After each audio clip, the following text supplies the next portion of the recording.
Sophie Morales. I started they them and I'm here representing my group, California Latinas for Reproductive Justice. I'm very happy to be here. Just a little bit about our org in case you guys are interested. Our reproductive justice lens encompasses all aspects of our communities as immigrants, as women, as femmes, as queer people, as young people, as mothers, as caretakers. And we fully fight for our right to have a child, to not have a child, to model the economy and self-determination, as well as to raise our families in safe and stable environments. I'm very happy to be here today and to be moderating this panel, Feminism and Solidarity. And I'm going to pass it to our panelists to introduce themselves as well. Thank you so much, Sophie. So my name is Michelle Zuno, and I'm here representing the Party for Socialism and Liberation. I'm also a middle school teacher. I've been teaching for about 8 years now at the middle school level, and I started organizing around 2020. And I'm also a survivor, and a lot of my conviction to fight for a socialist world and my political development comes from that experience alone. And I firmly believe that it's led me to where I'm at today as an organizer. Hi everybody, my name is Ashley. I'm a member and organizer with Union De Vecinos, the Eastside local of Los Angeles Tenants Union. I am an organizer since like 2017-ish. And I've been working alongside Union De Vecinos in Boyle Heights. And I'm currently a student at UCLA, which has been a really exciting experience in that I've been able to like kind of bridge some of the student organizing that's happening there with the work that we do in Los Angeles Tenants Union. And I'm also the daughter of Guatemalan and Mexican immigrants, and so we were talking a little bit before this about what inspired us to keep organizing or what has brought us to organizing, and I think the legacy of the women who come from my family or the vecinas of my nana in Boyle Heights, that is what really inspires me to continue what we're doing and continue building a world with a better future. We'll pass it to Cecilia, who's joining us on Zoom. I'm sorry, just a second. ¿Sí pueden escuchar todos que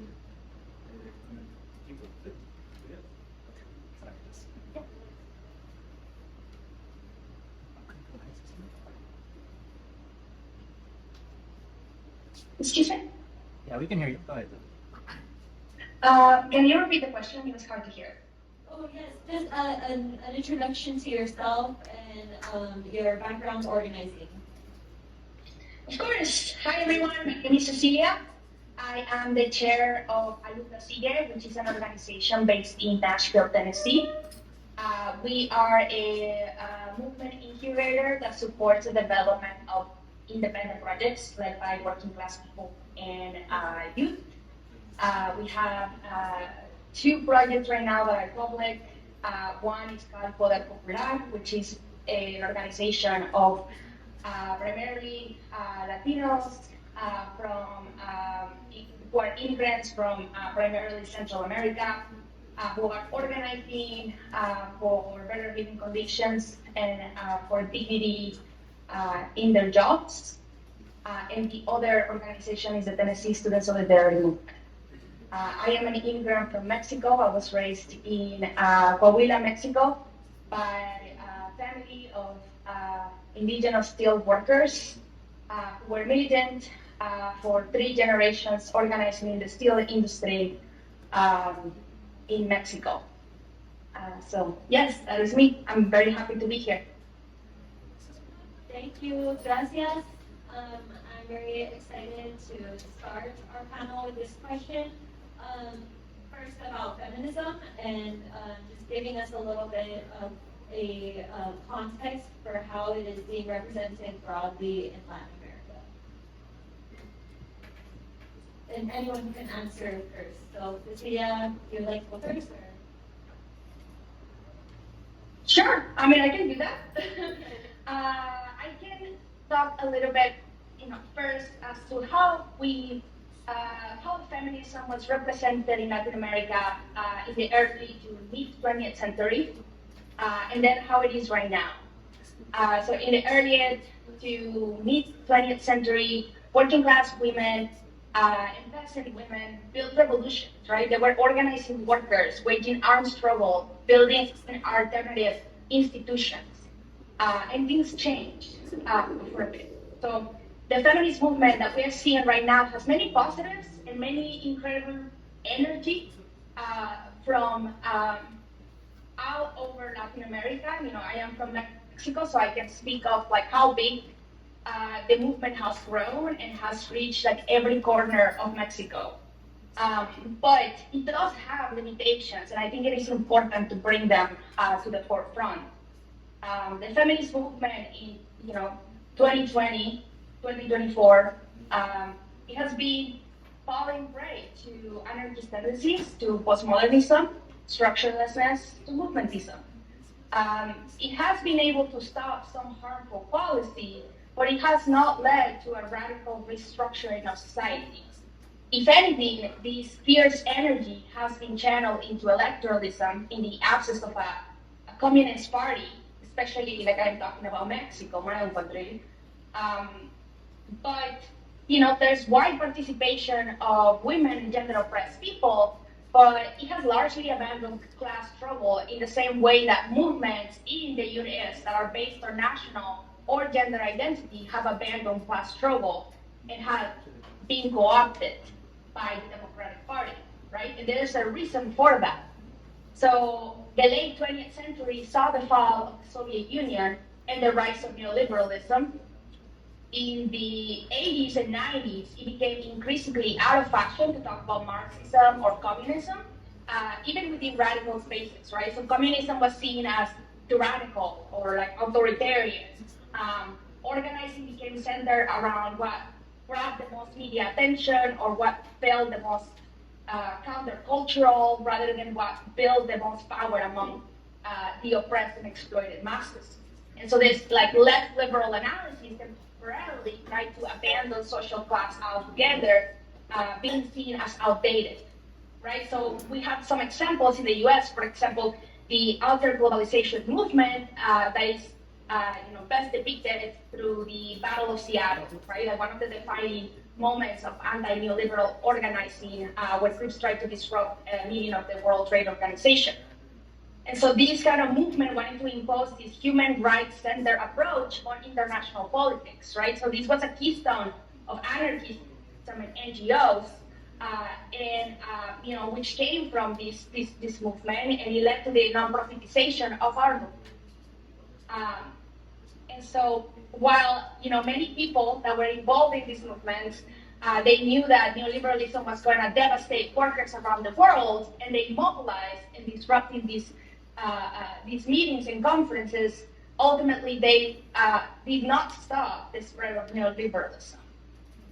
In the case of Mexico, we also saw an example there with the Zapatista uprising, which had a lot of very powerful examples and a lot of good things, but ultimately it was also prey to their context and their time. And so ultimately, this anti-communism has harmed the movement, and if there are some critiques about the way that feminism is showing in Latin America right now, we need to understand where they come from and why have our movements being co-opted. So it is time for me, I believe, to relearn class struggle and start seeing gender oppression as just a feature of class society. Thank you so much, Cecilia. Just want to add anything on feminism? Feminism on earth? Really? Yeah, well, I wanted to start off with a Karl Marx quote, that the ruling ideas are the ideas of the ruling class, and I think that really speaks to like how we see feminism being misrepresented broadly in Latin America. So the ideas, right, about freedom and democracy really take on this like individualistic, neoliberal sense, like Cecilia mentioned. And in the last 4 decades, many things have changed. And one of them has also been the way we talk about feminism and how it looks, right? And we know that when the language starts to change, it's because society itself is also changing, in particular production, right? How the economy is changing. And it is reflected in everyday life, right? We see the way it's reflected in our schools, institutions, in academia, right? In art, and even mainstream media. It even bleeds into like leftist spaces. So feminism under this system, capitalism, right, that profits a very small amount of people and exploits the majority of us, has become like this marketing slogan, right? Where they sell fashion and lifestyle products that are aimed for women, while at the same time, there's a few, right, the capitalists that are profiting off of, our consumption. And in particular in Latin America, neoliberalism has really taken over a lot of feminist struggle. It's co-opted the language. There's like this new form of feminism that began to, become visible to everyone. One that is corporate, of the 1%, right, and has really co-opted the language that you probably hear in a lot of our social movements, especially from the past. And it's not surprising, right, that this system has cultivated its own version of feminism, right? A version that doesn't really speak to the interests of the poor and working class women. And this is the one representation that is almost visible to anyone.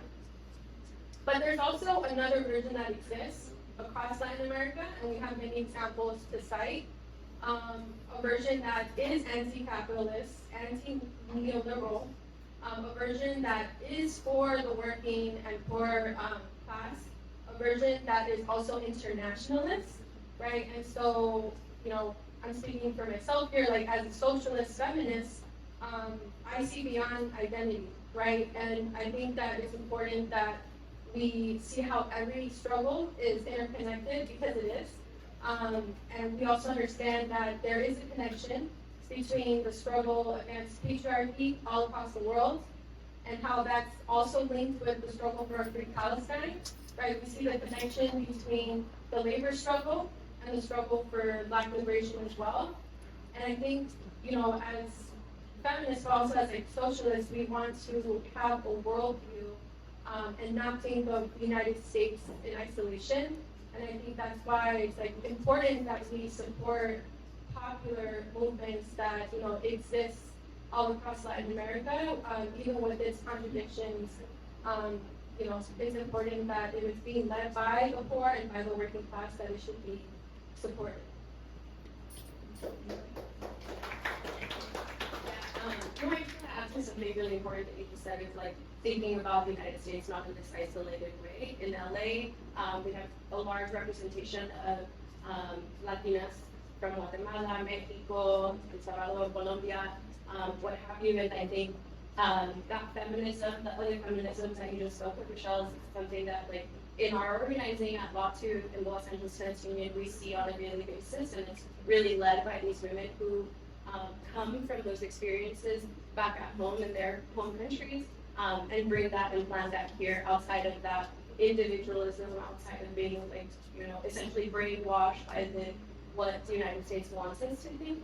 And I think it's really important that we also kind of and I'm sharing this a little bit before the panel started, is think about also how Latin America is not just geographically what we see on the map, or what we conceptually think as Latin America, because here in LA, that Latin American experience, that Latin American practice of being on the ground and building towards something transformative, responding to those contradictions that exist, is happening here as well. It's being heavily led by those women who come from those countries, who have very much training from those experiences.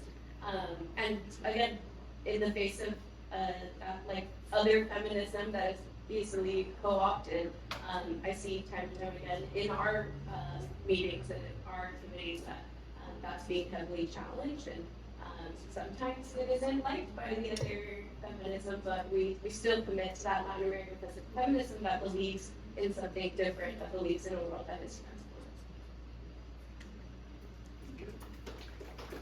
Thank you. I wanted to bring up this question. Hearing you all speak, you started to answer it a little bit, but in recent years in Peru and Bolivia, school leaders have pushed our identity as women as ways to gain liberal and neoliberal support, and this is something that we have to not only recognize but fight against and incorporate into these feminisms that you're talking about, right? So I'm wondering, what is the counter to this kind of identity politics, and how do we fight against that in our struggles that we are part of right now?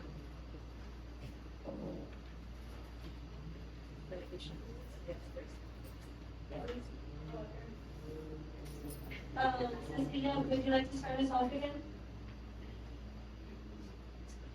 Hi. Yes. Okay, I talked a little bit how this co-optation was something that could have been predicted because of the context and the conditions that we find ourselves in Latin America, right? In the 20th century, a lot of my people risked their lives to wage armed struggle and oppose imperial domination, right? By specifically the United States, that has been truly a parasite to my people. However, in order to fully understand the complexities about organizing people from Latin America, immigrants from Latin America, people who have lived and struggled in Latin America, it's important to understand also the wounds that my people have from the past. We need to understand that there is a lot of confusion among my people, as well as many people that have been burned out by the consequences of previous movements. We need to, what am I going to say with, Bolivia, Venezuela, Peru, Mexico? One thing to understand is that social democracy has done my people dirty, because social democracy is not able to stop fascism. And we need to look at, examples such as Chile, Allende's Chile, to understand that social democracy is not going to be able to address the needs that imperialized peoples have. There are a lot of Latinos that might be confused and might be voting for a fascist. There are many Latinos that even though they see themselves as part of the working class, they might not mess with socialism. And we cannot just label them as, oh, you must be artesano, you must be, a rich person from Latin America. And we need to start understanding the complexities. Yes, there is fascism in Latin America. We are seeing an upsurging fascism in Venezuela. But also we need to understand how, as socialists, what is the role that our movements have played into the conditions that we're seeing right now? What is the role that also, in addition to social democracy, revisionism, such as in places like El Salvador, the co-optation, the capitulation of movements like the FMLN in the 80s have led to our people's perception of socialism and their embrace for, neoliberal or fascist ideology. So what do you say, a worker from Latin America? What do you say, a worker from El Salvador that was there in the 80s and that tells you, like, my people, our people died for nothing? Like, what do you say to that?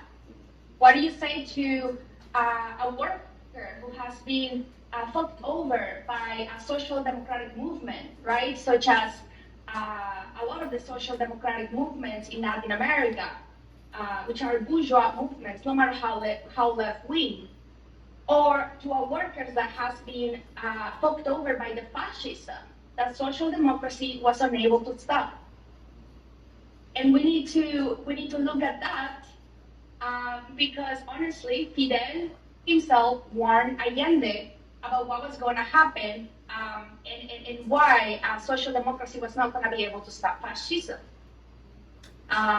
So I think that it is important to question, like, yes, of course, the co-optation of identity politics, it is a trait of neoliberalism and the domination and the spread of neoliberalism.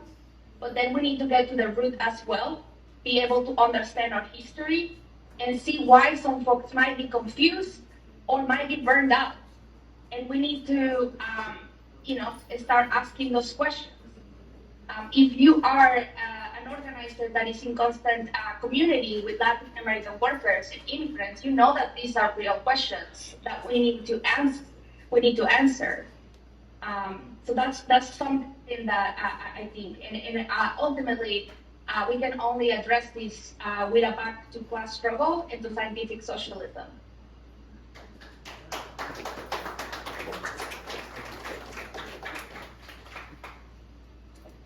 Thank you. Yeah, identity politics, crazy. I actually wanted to highlight the Venezuelan youth leader figure, right? Maria Corina Machado, right? Who I think she is the epitome, right, of someone that is using their identity to gain support, right? But when you really look at her track history, you really see that she has a history of representing right-wing U.S. interests, right? And she's also a Zionist. In 2018, she openly pleaded Benjamin Netanyahu to have Israel carry out a military intervention in Venezuela. And then a year later, she thanked Netanyahu for recognizing the then, because there was another coup intervention, right, attempted, U.S.-backed coup leader Juan Guaido, right? And then in 2020, she had formed an ideological alliance with Israel. Now, are we supposed to support her because she's Latina? No, I won't. Because when you are trying to garner support by using that, but everything that you do, right, is in conflict with the interests of the working class, that just shows you, right, that there's a huge gap there.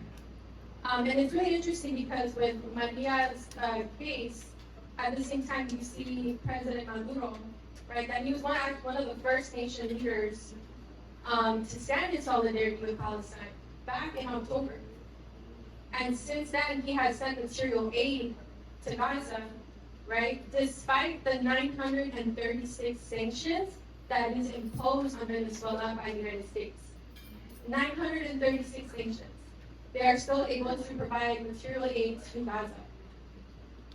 And a lot of liberals, right, they use identity politics, right, because they want to gather that support. And, sadly it works, right? And we see this to be the case for Kamala Harris.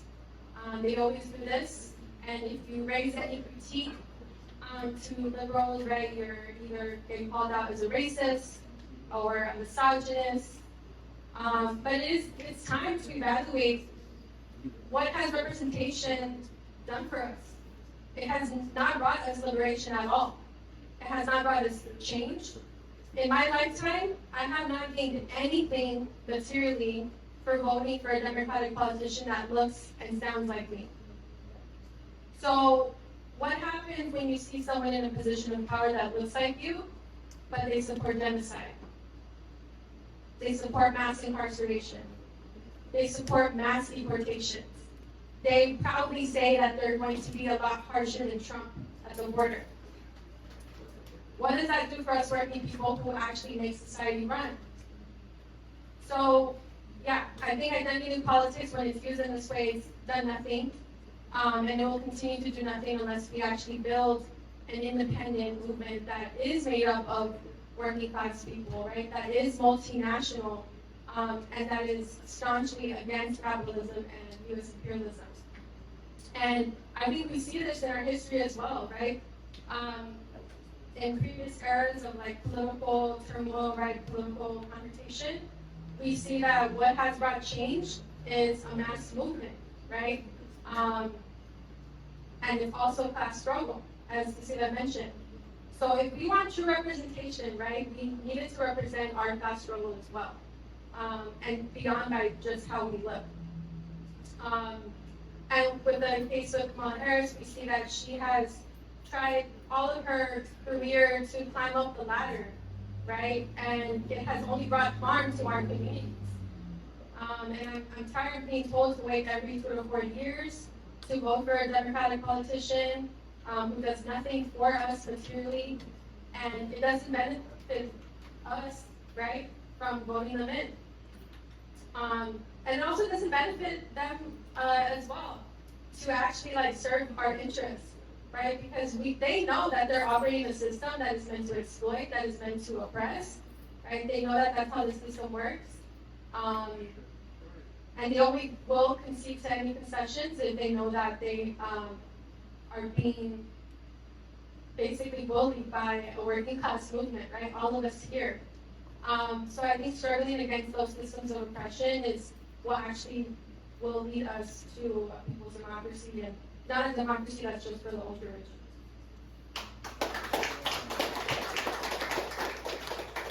Yeah, I just like hearing both of y'all speak. I was just thinking of like, what does it look like every day on the ground in terms of like confronting this identity politics around feminism, being that we organize in LA in the context of, again, the working classes, predominantly immigrant as well, and especially in Boyle Heights, that is, an immigrant community, many histories of resistance there. And I think Cecilia said a lot of really great things, and specifically around understanding that history that has been the result of people feeling burnt out or people feeling confused and deciding to vote for in Mile, there was a lot, there was a lot of community members who were like politically connected to the left, but ended up voting for Mile.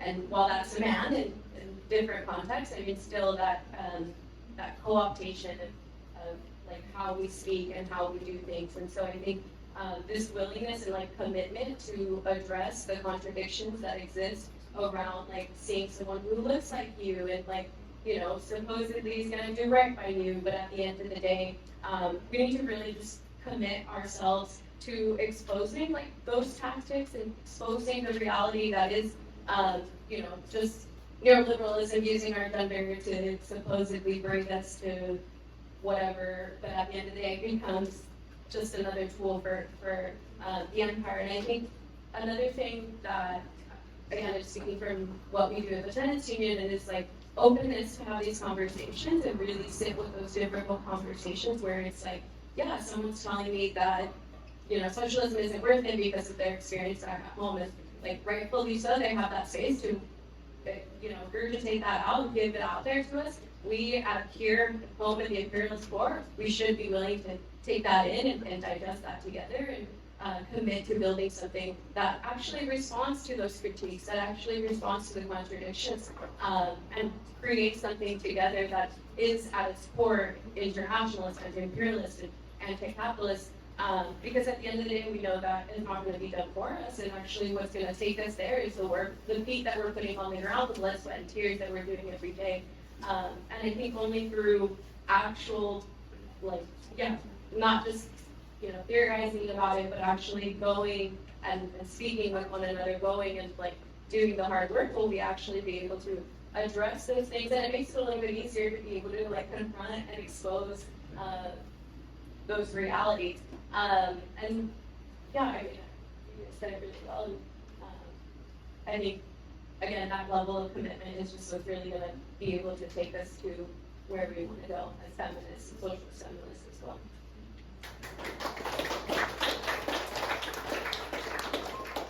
Thank you all. building off of this question, hearing the struggle to expose these intricate forms that affect our struggles, the intricate forms of identity politics, of everything that can push our struggles into the arms of neoliberalism. I'm wondering if y'all could talk a little bit about your struggles being Latina organizers in the U.S. and what it is exactly that you encounter in the field and how you navigate that. Okay, I can start.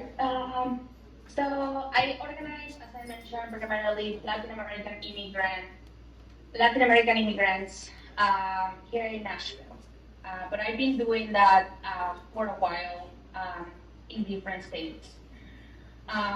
So I have gotten some experience in the two primary models that have captured this base of people, right, in the United States. One is immigrant rights orgs, and the other are worker centers, right? Two models that are part of what I have been talking about, right, regarding the non-profitization of our movements in this era of anti-communism that is hopefully coming to an end, I would hope.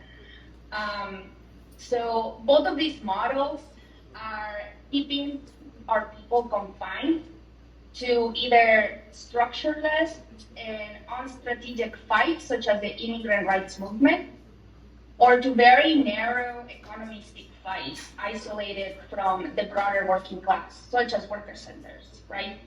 And so ultimately, these models are preventing our folks from joining and building a more broader class solidarity outside of their national oppression and national identity. And also they're reinforcing the super exploitation of our people, right? Because they're not generating any coherent plans to address the super exploitation, to address the apartheid system that undocumented people are subjected to, because they definitely do want undocumented people in the United States. They definitely want people's labor, but they are not, they are not able to be like actual participants in many of the decisions and processes of our society, right? So they're also not developing any coherent plans for building a class identity among our people or an international or anti-imperialist class solidarity with the workers back home and the rest of the global south. And so these bad habits that come out of that NGO, anarchist, all of their globalization movements,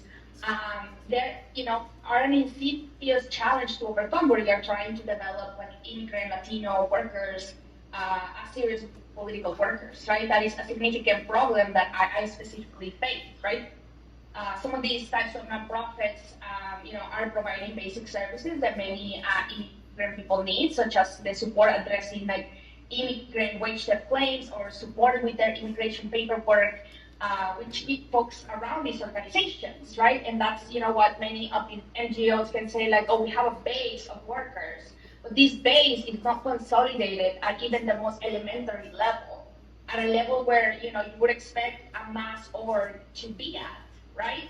So there is a challenge first to raise the consciousness of the workplace, of the workers, and get them to see outside of these economics fights. And then you are actually going to encounter the roadblock of the fact that many of our folks are burned out or confused about what socialism even is, because we keep calling social democracy socialism, or because some of our movements that were revolutionary at some point were, capitulated. And ultimately that left a lot of working class people very burned out about the future of socialism. So we need to very much untangle all of this mess and try to explain what, developing a comprehensive education program for these base of folks that are here in the United States. That's one of the key challenges, right? And then when we're talking about an education program, like that's not just at the theoretical level, but what campaigns are people being engaged in order to really embody the theory that they are learning? How are we teaching them to fight in a way that broadens their horizon for what is possible and like what types of demands can shape their movement? Yeah, those are some very important things. I mean, I do remember some of our experiences, like with the immigrant rights movement, and just the unwillingness of this movement to see immigrant people as workers, or seeing their super exploitation as a primary reason for their status as undocumented as well, right? And so I remember being sent in 2019 to respond to the Mississippi ice raids, which were the largest ice raids in history. And so at the beginning, some of the immigrant rights orgs that started to respond to these ice raids, they were not organizing anybody that was handling worker rights at all, right? But soon they realized that they needed support from people who understood labor.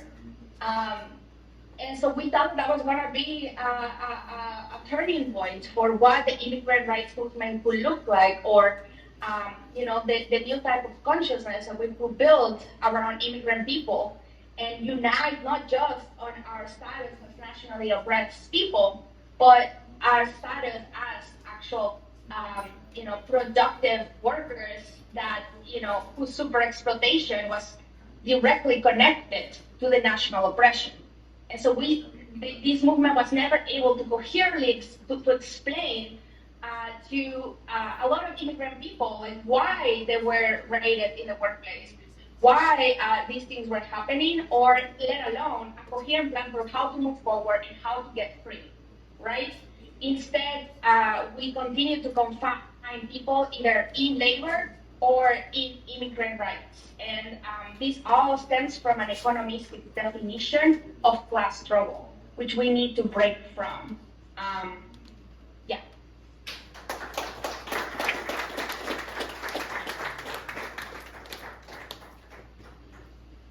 You can.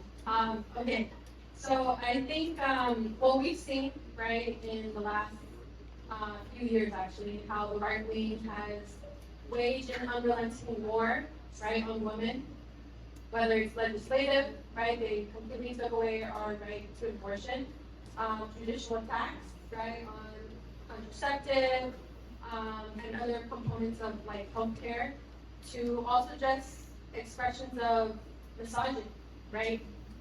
We also see ongoing violence against women, working class women in particular, right? They've seen their conditions only deteriorate under the system.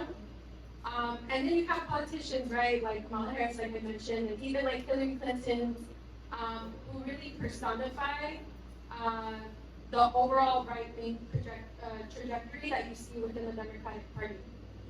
And so that's why the Democratic Party, you'll see that they really try to manipulate the language of our like social movements. They promote certain feminist goals, but yet you see their history, right? The historical allegiance to U.S. militarism, to austerity, to their subservience to Wall Street, right? And it just shows us that they are not going to lead us to liberation. And I also want to remind everyone, like, we all know that progressive reforms have never just been something that the government in, Washington just gives us, that they just, here you go. We know that social, political movements of women, whether they're small or large, are behind every advance, right? Typically, this took form of intense battle with the state, right? And so we have to be very careful with the fact that they will always try to obscure and distort the actual history of our struggles, including the women's struggle.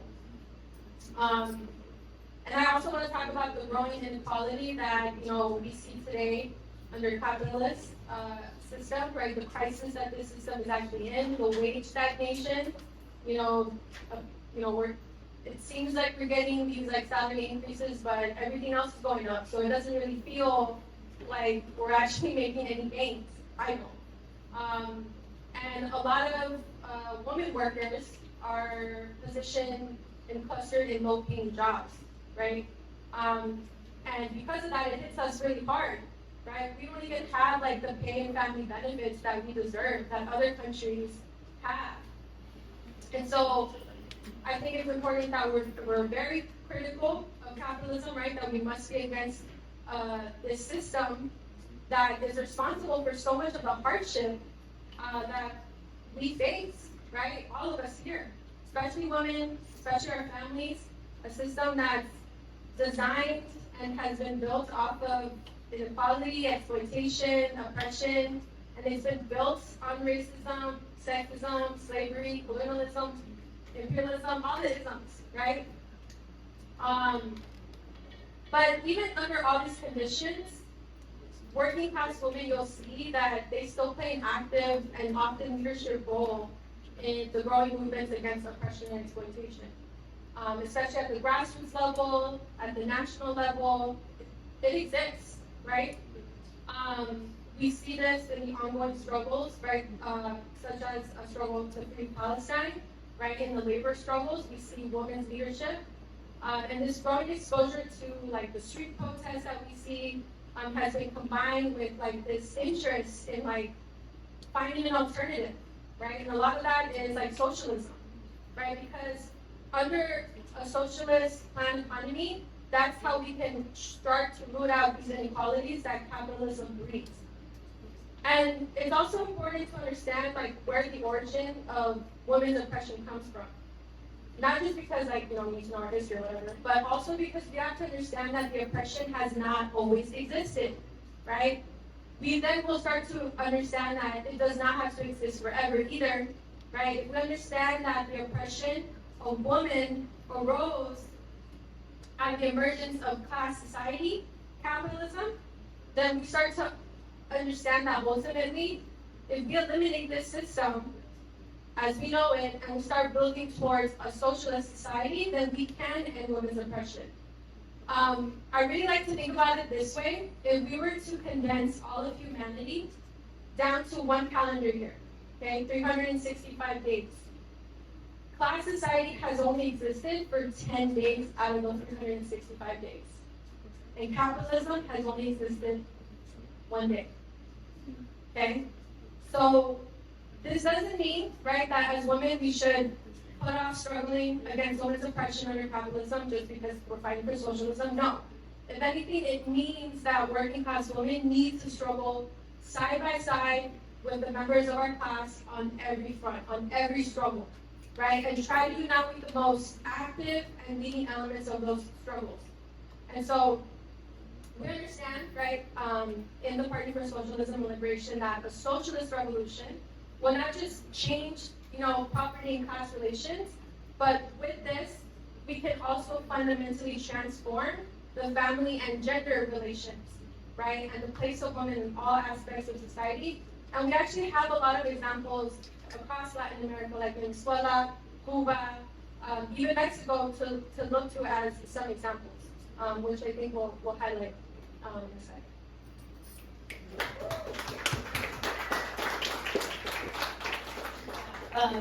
I think I'm going to speak specifically towards housing. I work in housing and organized around housing. And so just really quickly, struggles that we face as Latino organizations in housing, I think first and foremost, like weaponizing feminism to look as just like the gender question in the like superficial sense and not in this like very embedded in the working class struggle sense and not living anywhere outside of that.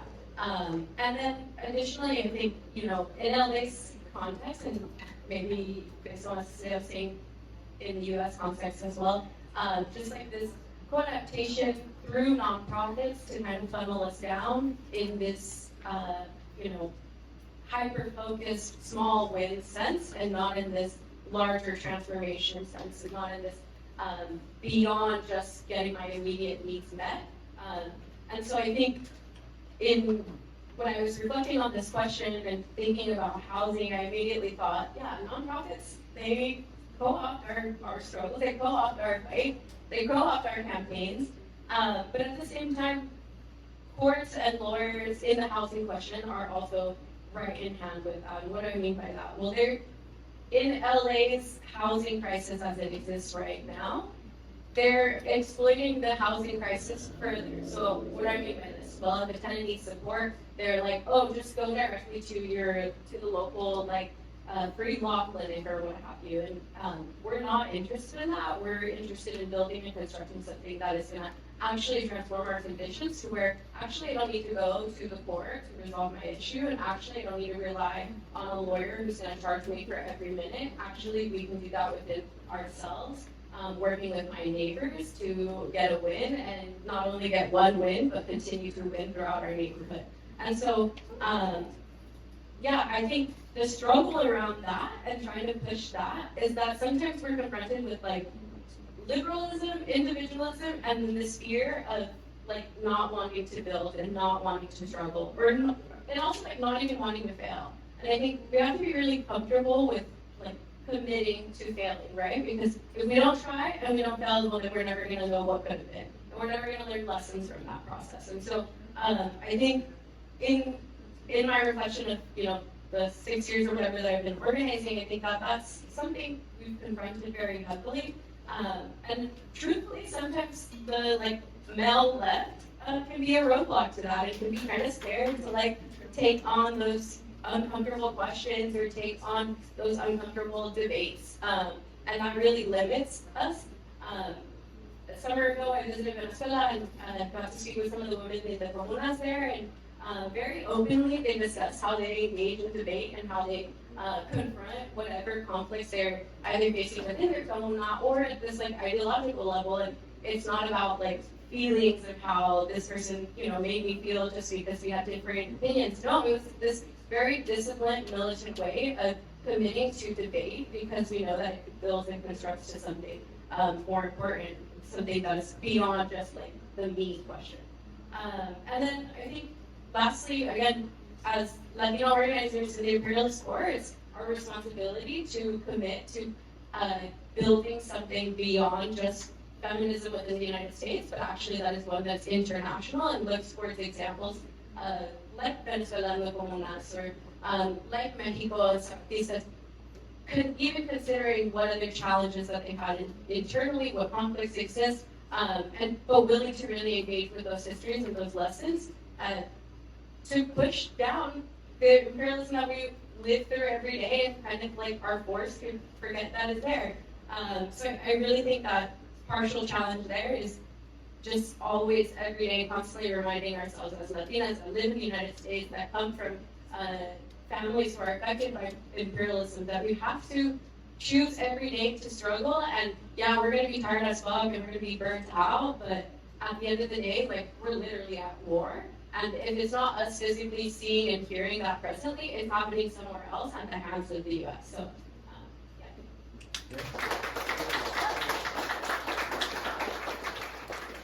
Thank you. Hearing all of your reflections, I'm wondering what can be done in our own communities, our working groups, our circles, to raise the level of organizing around these women issues in Latin America. Okay, I'm gonna start. So the first thing, and I think that many of the other panelists have already expressed this in different ways, but first is understanding that patriarchy and capitalism are not separate systems at all, right? A reductionist framework tries to unite gender oppressed people or nationally oppressed people around individual experiences with gender or national oppression or national discrimination, but they fail to properly understand the nature of the oppression or the means to get free from the oppression, right? And gender or national oppression has a lot more to do with material interests, right? Objective interests of broader groups rather than our subjective experiences. So we need to be able to have a materialist understanding of oppression and class society. Because, for example, a woman member of the bourgeoisie still benefits from the gender pay gap, for example, right? Because it means that she can pay some of her workers less.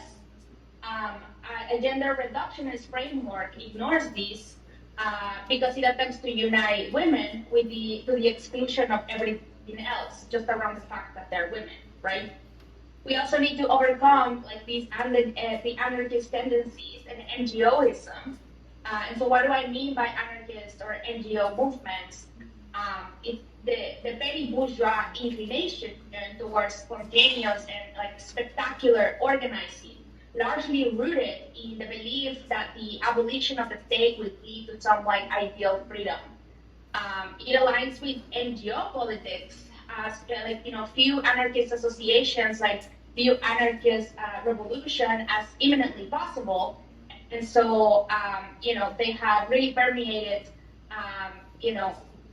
our like NGO spaces and have been characterized by this period of like quote unquote harm reduction. So that's not serving us, right? When it comes to Latin America, we need to relearn the meaning of class struggle, as comprehensive. And ultimately, Mexico and Latin America, like they all need militant communist parties that really represent the proletariat, because no amount of rallies, no amount of mutual aid, no amount of labor unions, of tenant unions, of local or regional organizations can replace the role of a communist party that is prepared to really represent the interests of the proletariat. Without revolutionary theory, there can be no revolutionary movements. So comrades need to understand that gender and national oppression emerge with class society, and they will fall with class society. Gender oppression arose from slave society, right? From which was the first system of exploitation, right? And we've been carrying different versions of it ever since. It's a feature of class society. Our understanding of class struggle cannot fall prey to economism, right? Class struggle is comprehensive. And we must recognize that the struggle against imperialism is primary, is our primary weapon to achieve women's emancipation and to bring down patriarchy in oppressed nations such as Mexico or Venezuela or Latin America. And we ultimately need to understand that while, for example, in Mexico, I was obviously glad that the opposition to Claudia Sheinbaum did not win the election. But as somebody who grew up in Mexico and who understands Morena and who even campaigned for AMLO the first times that he ran, I also understand at this point that what AMLO is bringing is not socialism, right? It is definitely not, he's not a fascist, but he's also not going to be able to stop fascism because it is still bourgeois democracy. And so, Mexico needs to rebuild a communist party that also understands the roles of industrial workers, because up to this point, the peasant struggle has been fully prioritized by the radical movements in Mexico. And the north of Mexico, the industrial, corridors of Mexico at the north, which hold a lot of power, especially as a massive labor force for the manufacturing labor force for the United States. They've been completely ignored other than by the trade unions, which, as I mentioned before, no amount of trade union organizing is fully going to be able to, replace the role of a communist party. And so, we need to rebuild communism in Latin America. We need to rebuild mass support and clear clarity and understanding around what communism is in Latin America. We need to be able to get rid of this structurelessness, spontaneity, fetishism that a lot of the radical left in Latin America has, and create a movement that is strong, strategic, principled, and understand its class struggle as comprehensive and is capable to actually develop forces from the proletariat and truly represent the interests of the proletariat.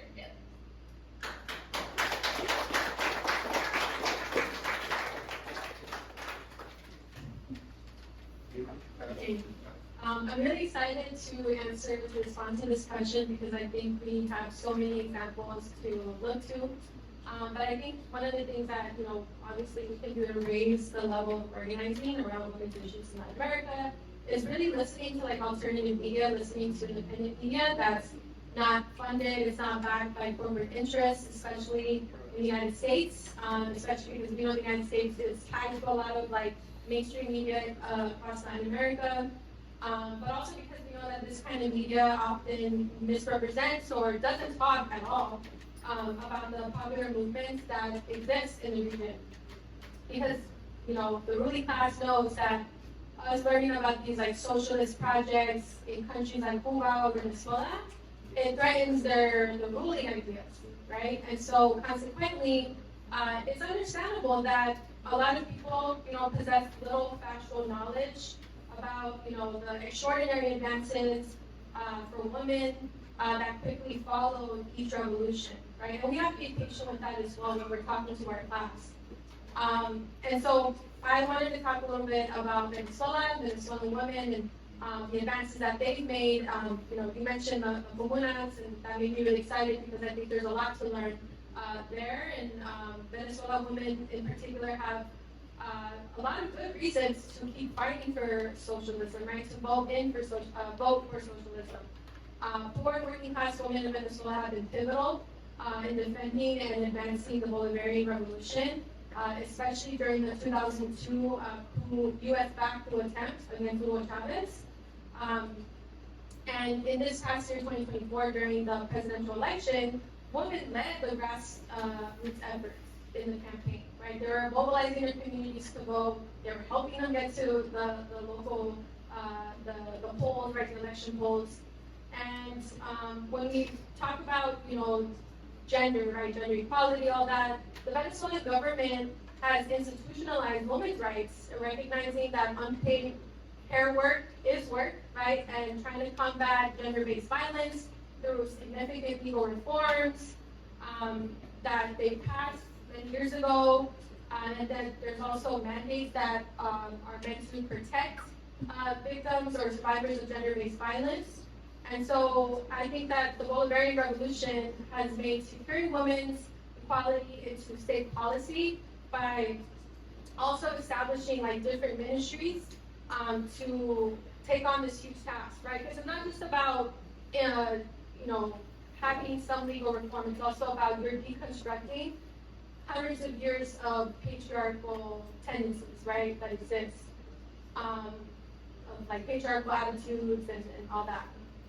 And Venezuela has over 3,000 communes, right, comunas, that are central to building the Bolivarian Revolution, socialism.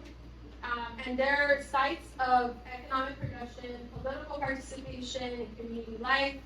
80% of the Venezuelans involved in the commune movement are women. Some of the communes explicitly understand their project, right, as communal feminism, which is an important contrast to the individualistic neoliberal feminism that is promoted by the rich here. And on October 25th of 2023, President Nicolas Maduro launched the Great Venezuelan Women's Mission, which focused on women's health, education, economic independence, freedom from violence, and political participation.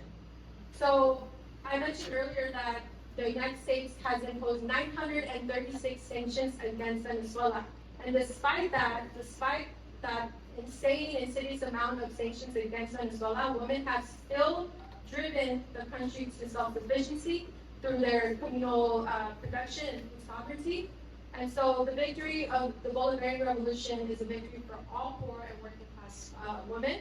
And this shows that another world is possible. A communal world with solidarity and with people's sovereignty. And that is why we must defend the self-determination of Venezuela, even if it has all these internal contradictions. We understand that, but we also understand that it's the United States that is really preventing them from, really coming out of like these years of patriarchal attitudes and the system of capitalism, right? It's not going to change overnight. It's not even going to change over years, right? It's going to be a process. And we have to support that because we also know that we have more in common with them than we ever will with like the Jeff Bezos, with the Elon Musk, right? And I also want to talk about Cuba because Cuba also gets a lot of backlash, obviously from the United States mainstream media, but also even from the West. The conditions and rights of women improved under the Cuban Revolution, despite the hardships of the brutal blockade that we all know the United States imposes on the tiny island that is only 90 miles away from us. And since the beginning of the revolution, Cuba set the goal of full emancipation of women. Women took part in the revolution. They took arms, right? They took on leadership roles in the revolution. And in Cuba, they called the struggle for women's equality the revolution within the revolution. They understand that women's liberation cannot be achieved overnight, that it must be part of an ongoing process of education, legislation, and the engagement, right? The engagement is key of the country's women. Women in Cuba had to overcome decades of oppression, illiteracy. They actually led the efforts in, the literacy campaigns that they had amongst the peasantry. And a complete lack of economic opportunity that existed before the revolution. And I think also something important to acknowledge is the fact that the Cuban Constitution explicitly grants women equal economic, political, cultural, social, and familial rights with men and prohibits discrimination based on race, skin color, sex, national origin, religious belief, or any other form of discrimination. Our Constitution could never, right? And before the revolution, only 12% of women were employed, and only 19.2% of the workforce in before the revolution were women, right? But obviously after the revolution, that changed. In 1953, there were only 403 women doctors, right? But then in 1999, there were over 34,000, right? And that number has probably skyrocketed because we all know that Cuba educates more doctors than anywhere in Latin America for free, right? And half of them are women. Today, women in Cuba are 48% of the labor force, right? They are 66% of all technicians, mid-level professionals, and higher degree professionals. They make up 72% of all education workers, 67% of health workers, and 43% of all science workers, right? So I can go on and on about like all the advances that Cuba, has had. I have so many, but I think that gives you all a taste of like that we have so much to learn, right? We have so much to learn from Cuba, from Venezuela, and I also wanted to just speak really quickly about Mexico. Even though Mexico lives under different conditions than Venezuela and Cuba, they didn't go through a socialist revolution, we can still respect the material gains that have been made under the emergence of a new party, right, Morena, which came into full power, right, when Mexican President Andrés Manuel López Obrador was elected. And under his administration, we see the several policies that were implemented, right, that did help poor and working class women in Mexico, right, especially with, the welfare programs like Eastside, right, to provide direct cash transfers to low-income families, the minimum wage increases, the pension programs, the education and scholarships that they offer, the healthcare initiatives, and I know we said that representation is not going to, lead us to liberation or identity politics, but I do want to highlight the fact that AMLO has achieved gender parity in the Mexican government. During his presidency, he appointed an equal number of men and women to his cabinet, making Mexico one of the few countries in the world with gender parity at the highest levels of government. Meanwhile, the United States has made pitiful progress in this regard. And then, Dr. Claudia Sheinbaum, right, who used to be the mayor of Mexico City, she's also implemented under her mayorship several initiatives to advance women's rights.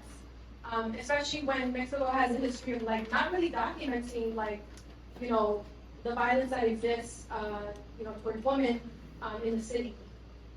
And so for a second time, the Mexican people have rejected the possibility of electing a right-wing neoliberal president, despite the failed attempts of the right to manufacture opposition against Morena. Mexico has decided that they're going to welcome Dr. Sheinbaum as their new nation's leader, right? And the many Morena candidates that have won also the congressional seats. And just 3 weeks ago, Dr. Sheinbaum, she talked about how she intends to expand on the policies that AMLO initiated under his administration, particularly for indigenous and Afro-Americanas. So that's going, just to see that, she's going to only advance the progressive policies to improve, the conditions of all working and poor people in Mexico. And like I said, Mexico is not a socialist republic, right? It didn't have a socialist revolution. We know that Mexico still operates under capitalism, and a lot of contradictions persist. Morena is like a big tent umbrella, so, we also recognize that. But we must also understand that supporting a movement party like Morena means supporting a country's rights to self-determination, right? Because it's the masses of people, poor people, the youth, students, indigenous peoples who have ultimately voted in to get represented by this party, right? They want Morena to represent them, right? The masses. And so we understand that Morena has a huge task ahead of them, because not only are they a new party, right, but they have to undo the decades of neoliberal destruction that has been backed by the United States, has been led by the United States. And so we understand that such a task cannot be undertaken overnight. It's going to take a collective struggle. Mainstream right-wing media is waging a psychological war against Mexico to create opposition, right, against Morena. We've seen this. Even division amongst the left that only strengthens the right wing's objective to manufacture consent to wage war at the border. So I think we, as anti-imperialists, right, we cannot let this happen. So like I mentioned, I think it's important that we continue to listen to alternative media, to independent media, some notable areas where we can, get this kind of working class perspective, I think is Breakthrough News, BT News, People's Dispatch, Elias Media, and liberationnews.org if you're interested in learning more about these popular social media.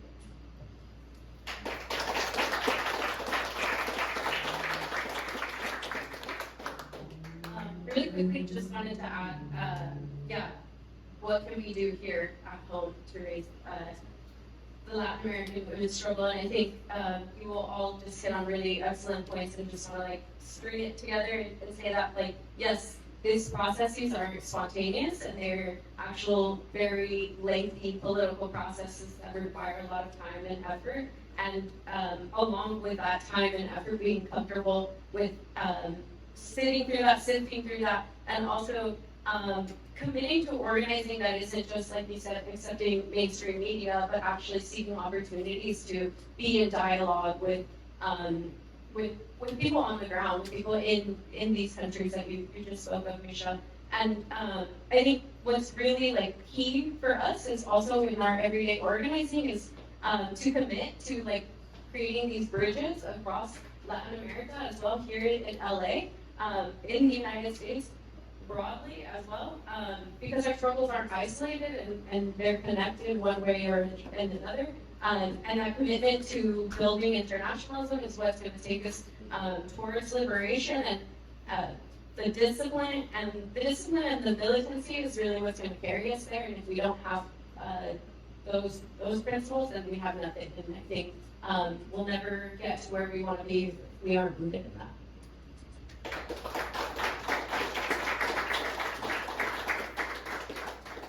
Thank you all so much for answering my questions. At this time, I want to open it to our Q&A for the audience. So I'll pass it to you first. Hi everyone. So my name is Juan Martinez. I'm the delegate of the 64th district, and I have a important question because I think that in regards to what we're seeing today in our society about transgenders in sports and individuals who use identification markers, what is the role of feminism today in welcoming in or working with individuals who identify as women? There's a lot of pushback from society. Some of that pushback even includes saying that it might be a detriment to the women's movement. So I want to hear from strong feminists, what is that? What is the role of feminism in addressing this? For all of you. Or yes. Ask Cecilia if she heard the question. Did you hear the question? Cecilia? I want to understand the question. So, like, what is the role of feminism in welcoming individuals who identify as women? And then some say transgender or non-binary folks are a detriment to the women's movement. Did I hear correctly? That's the gist of it. Yeah, that's just it. Yeah, I mean, the role of feminism. I mean, I cannot imagine an accurate, coherent version of feminism that does not incorporate like all gender oppressed people, such as transgender and non-binary people, or also a version of feminism that doesn't understand gender oppression as tied to class society. So, in order for the reproductive labor of feminized people to be properly extracted in the system requires of the nuclear family structure and rigid gender roles.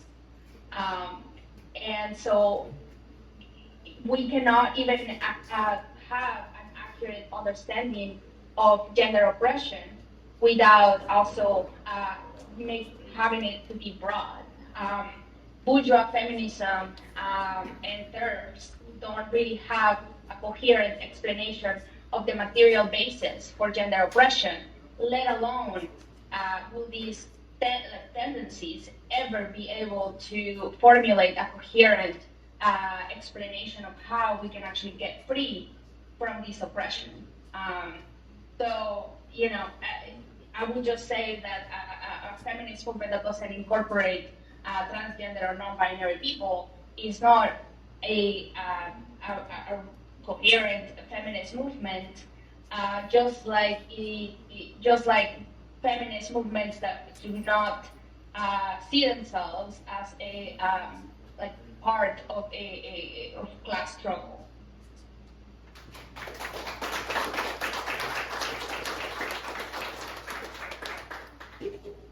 Sorry, you know, like to add, or Yeah.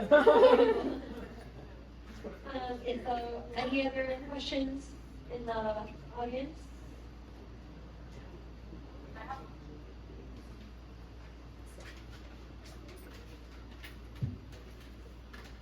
Yeah, I would like to know, well, given that we're in STEM right now, and this is very thankful that y'all are here, actually.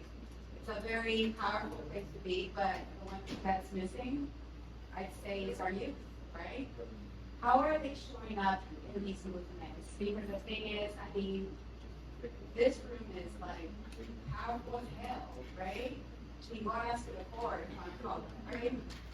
So I'm missing my youth, right? So how are we including our youth into the work?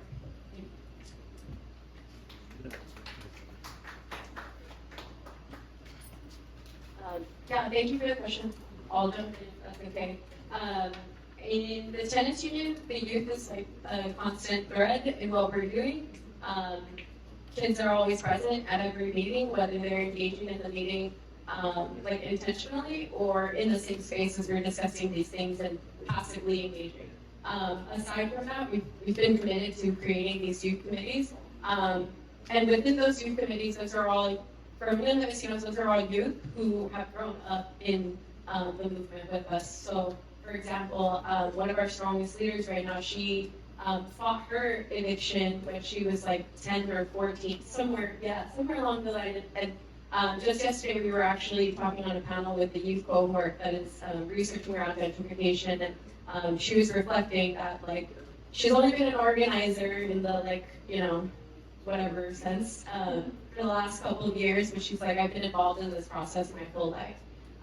And so I think, yeah, we really need to be doing more to uplift youth and engage them more in these processes so they feel ownership of themselves as political agents and as children of immigrants who are, at hands of imperialism. And yeah, I think it would have been cool to see a lot more youth here, and I know that at the same time, like, we're constantly battling against what social media is putting in front of us, and like specifically, like my generation was fighting, like, and I think it still exists, is like this facade of the American dream, and like really having to debate that, which is something now that she is leading the conversations around. And yeah, I specifically look to Latin America when it comes to this question around youth, because the United States is so like what's it called, instinctual about just like ostracizing the youth, right? Like, oh, you go play over there, take your iPad, like do your thing, and we're the adults are gonna talk. But that those like social norms don't exist in Latin America. Like in Venezuela, we spoke to a comuna that was built by women, only by women, and one of the like youngest kids there, he must have been like 8 or 9, and he like stands before us and he tells us, I feel really bad that you guys live in the United States, because like you guys can't even afford medicine. Like, he said, we have it hard here, but at least we can like, get better. And so he like had this level of consciousness that, the average youth here in the United States just doesn't get the opportunity to engage with politics. And so, yeah, I think we're trying every single day to try to grow that. And what that looks like is these youth committees where we're pulling threads of things that they feel connected to, and also expanding their learning beyond what, our education in the United States brings us to. And I'm sure you have a lot to share on that as a teacher.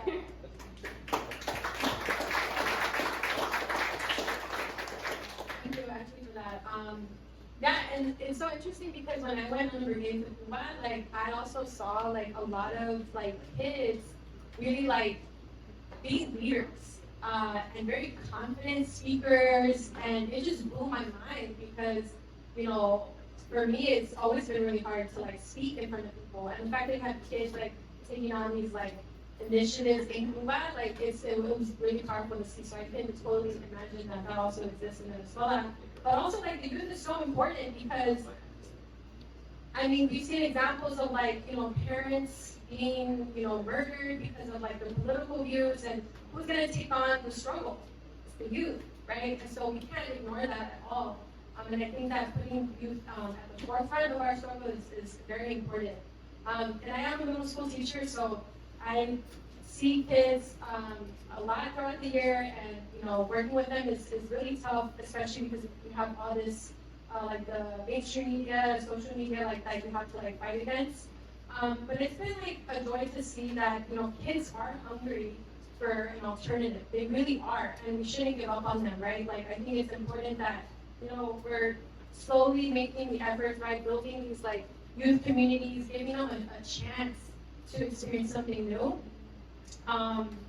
And I mean, my boss fucked up when she hired me because she knew that she was hiring a communist teacher to be teaching in the classroom, right? And so with a lot of that, we do a lot of like, we read a lot of communist literature, or like, I throw in some history there. Because I mean, it's really easy because under like with socialism, you can connect to everything. So I think that has been really cool to see with the youth. They do like really see themselves with a different reality. They live the harsh reality that we do under the system. So I think that they are very much very aware of how the system exploits them, and I think it's just important that we're not scared to tell them like, hey, there's a solution. You can do this and this and do that, right? Instead of trying to stay neutral in the classroom or whatever. I believe that. But yeah, I think it's important that we keep the youth at the forefront of our struggle. And I think doing things like the youth community is important. Also having them come to these kinds of events, having childcare, doing events that are tied to what they're interested in as well.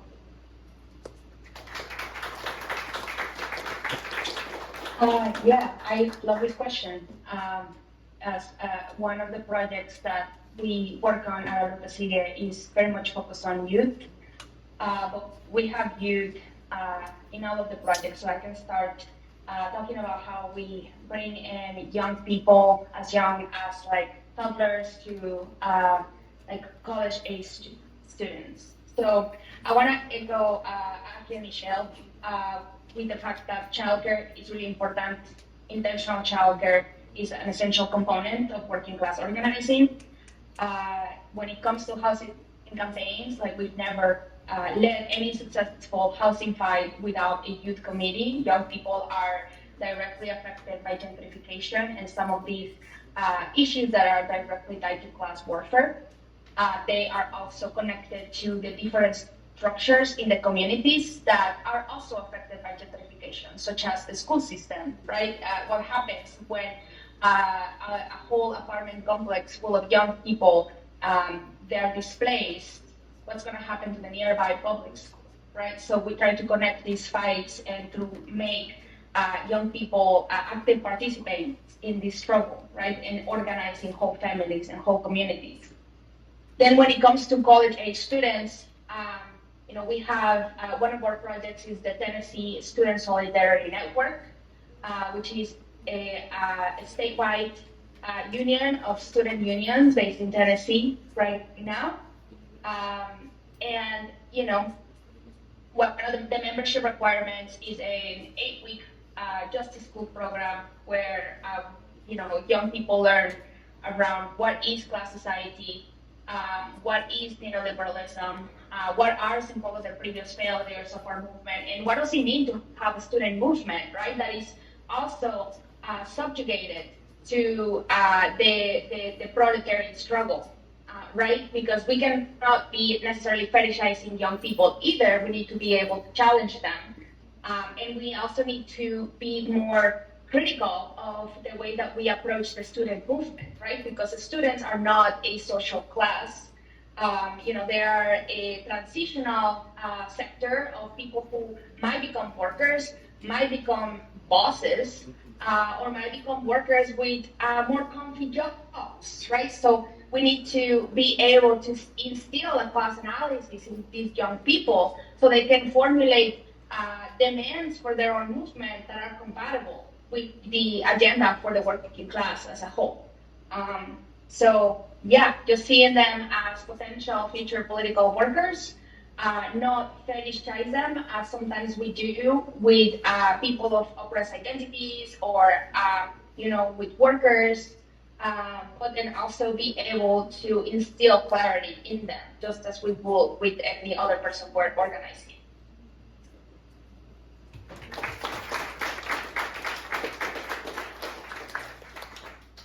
Any other questions? ¿Hablan español? Sí, mi pregunta es de que ustedes tienen un plan de acción sobre las televisoras, sobre el internet, los celulares, ya que anteriormente las mujeres, mujeres y hombres, estábamos pegados a la televisión y actualmente los jóvenes están pegados a las redes sociales. Y quisiera preguntarle a ustedes si tienen unas pláticas para cómo informar desde los padres hasta los niños, ya que en realidad yo recuerdo que en México la mayoría de mamás viendo las telenovelas, y papás también viendo el fútbol, viendo diferentes actividades, y ahora es diferente porque ahora los niños cada uno con su celular, todo con su tablet. Entonces no sé si ustedes tengan plática sobre esto. So, I wonder if you guys have sort of just ideas around how we can tackle, media is very important to disseminate this stuff, and it's changing in the way that for the past couple of decades. Before, growing up in Mexico, we were all glued to the TV. Now we're glued to our phones, right? But even that change has been where, we used to kind of all be in the living room watching TV. Now everyone's just on their own devices, so our kids and even the parents. So knowing that that's happening, what kind of ideas do you guys have for the role of media? What we can do to work within that landscape? I don't know.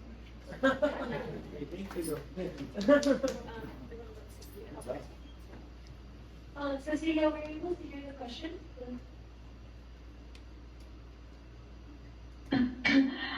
Sure. I mean, I think just, I'm not fully understanding sort of the main the point, whether it's like we need to get young people out of media, or we need to figure out ways to get to young people through media.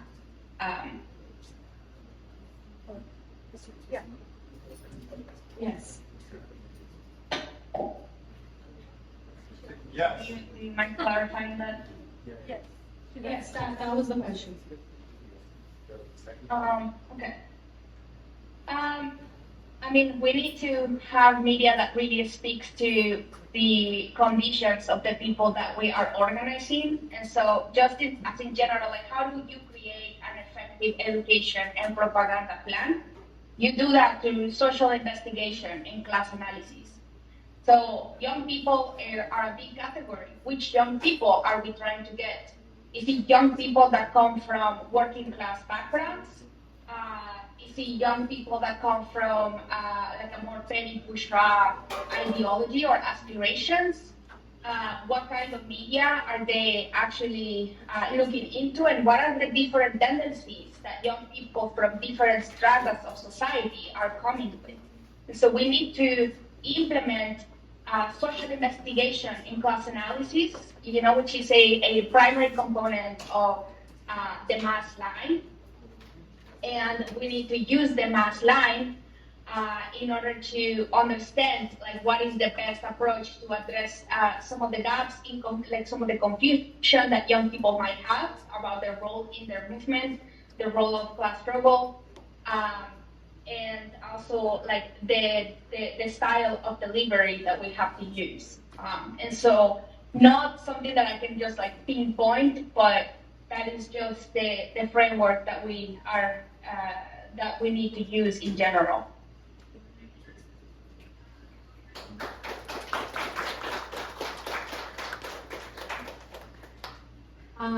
We should ban the TikTok.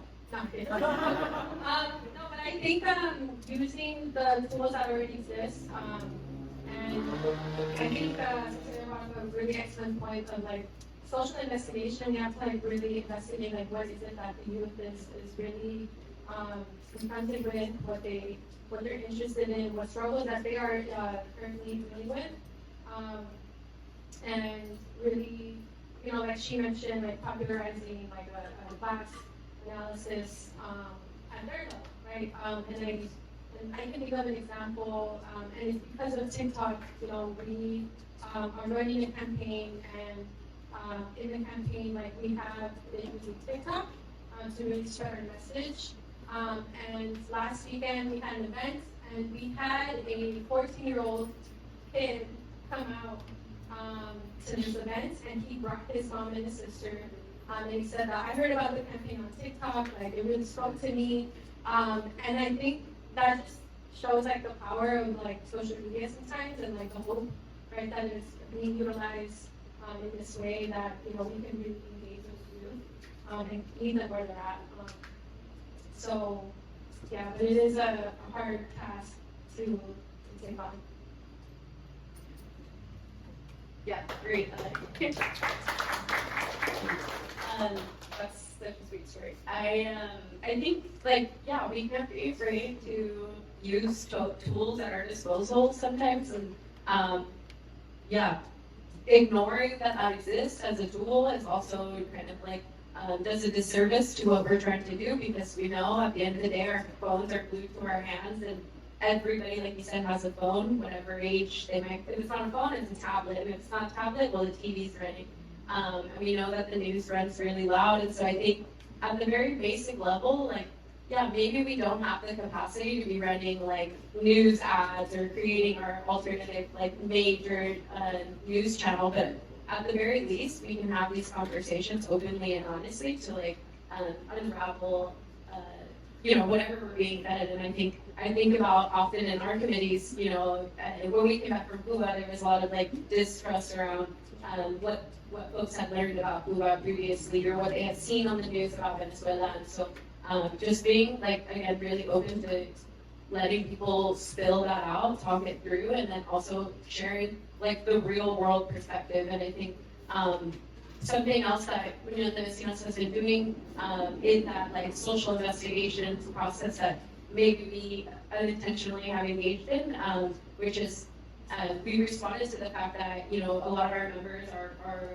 working class, day laborers, what have you, and use Facebook, right? Facebook is like something that is still very used by our members, at least, in watching the videos on there or the lives. And so responding to that, we've created a radio, we call it the radio, which is called Tu Techo es Tu Derecho.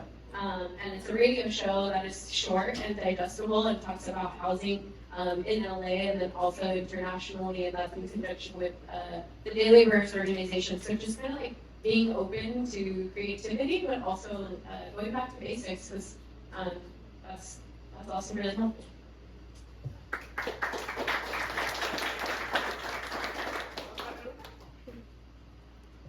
Sí, quizás no me di a entender muy bien, claro. Yo lo que quería saber es de que, ya que los medios de información, claro que son buenos, ¿no? Pero el problema es la manipulación, la desinformación. O sea, que ellos sepan y que no caigan en la manipulación y la desinformación, porque actualmente la mayoría de los que están desinformados le creen a lo que ven en la televisión y a lo que pasan en las redes sociales. Yo creo que es importante enseñarles a distinguir lo bueno de lo malo.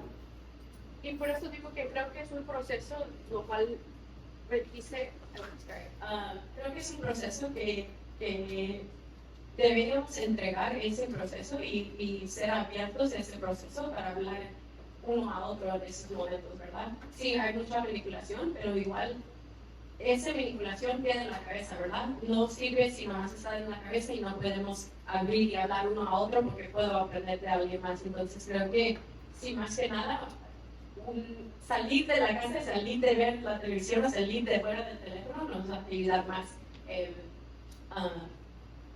Es un proceso difícil porque siempre nos está pegando las noticias, todo lo que sea. Y también es difícil porque es un proceso largo. De un día a otro no se puede hacer, ¿verdad? Por ejemplo, el señor que nos andaba preguntando mucho sobre los viajes que hicimos a Cuba y Venezuela. Bueno, cada pregunta que nos daban, tomamos el tiempo para hablar abiertamente lo que vimos. Y creo también algo que nos ayuda, con otros vecinos que eran relaciones internacionalistas, donde hemos tenido juntas por Zoom, donde la gente que vive en la comuna tiene la oportunidad de hablar con nuestro base, igual en Venezuela. Ellos han tenido tiempo para hablar con nosotros y abrir este diálogo para que nuestros miembros puedan escuchar de sus voces, en realidad, y sus experiencias, no de alguien que está reportando de las canales de las noticias y pensar que, pero sí es un proceso que es difícil y vamos a tener que seguir batallando con esto, y creo que eso es una de las cosas que ya es como al más nivel alto, porque sí, tenemos el teléfono en la mano todos los días, pero igual nos ayuda un poco, porque creo que como lo que Michelle nos está dando de los niños, todo lo que está pasando en Palestina ya no se puede como olvidar, ¿verdad? Hasta los niños más chiquitos ya saben qué está pasando porque lo han visto en el teléfono. Entonces igual un proceso de diálogo es creo que ahorita mismo lo más cercano o fácil que podemos